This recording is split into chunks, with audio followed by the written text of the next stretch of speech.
Thank you. And now to Senator John McCain, who knows how crucial Pennsylvania will be in deciding this election. He is campaigning across the state today. Sunday, I sat down with him here in Philadelphia. We started by talking about America's economy in crisis. Last week on Today, the senator said that he was opposed to a government bailout of insurance giant AIG. Now he appears to have softened his position. So I began by asking him if he now believes in bailouts.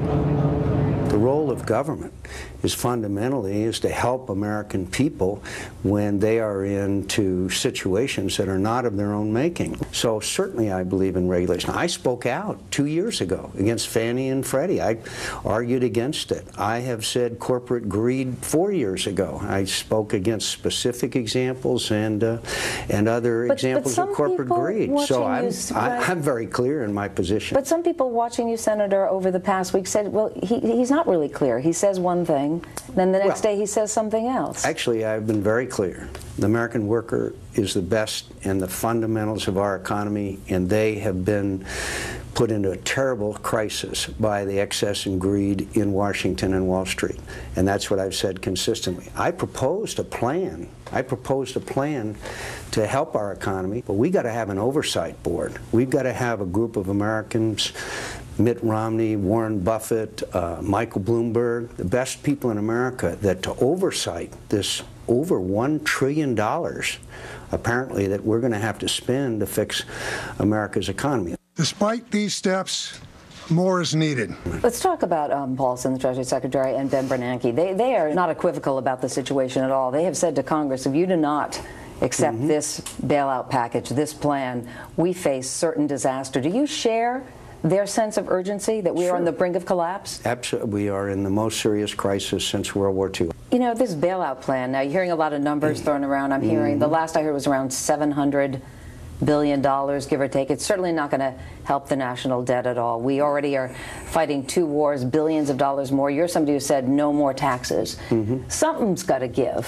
History shows us that if you raise people's taxes in tough economic times, that makes problems worse. That goes back to the Hoover administration. So to quote a former president, read my lips, no new taxes under your administration? I don't know, but, well, that phrase obviously has lots of connotations to it, but no, I'm not going to raise anybody's taxes.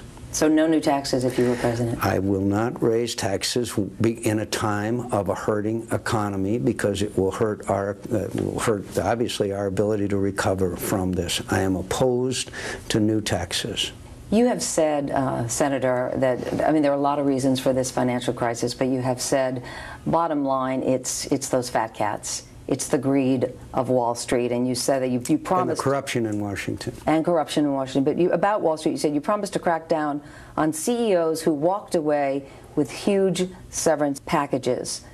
And yet the person that up until recently was your public face, really, on your economic policies was Carly Fiorina. She's the former CEO of Hewlett-Packard. She was fired in 2005, but she left with I think it was a $45 million golden parachute, while 20,000 of her employees were laid off. She is an example of exactly the kind of person you say is at the root of the problem. I don't think so. How can you say that? Because I think she did a good job as CEO in many respects. I don't know the details of her compensation package, but she's one of many advisors that I have. But she did get a $45 million golden parachute after being fired, while 20,000 of her employees were laid off. I have many of the people, and I do not know the details of what happened. Senator, let me just ask you, because this woman was obviously, again, the public face on your economic policies.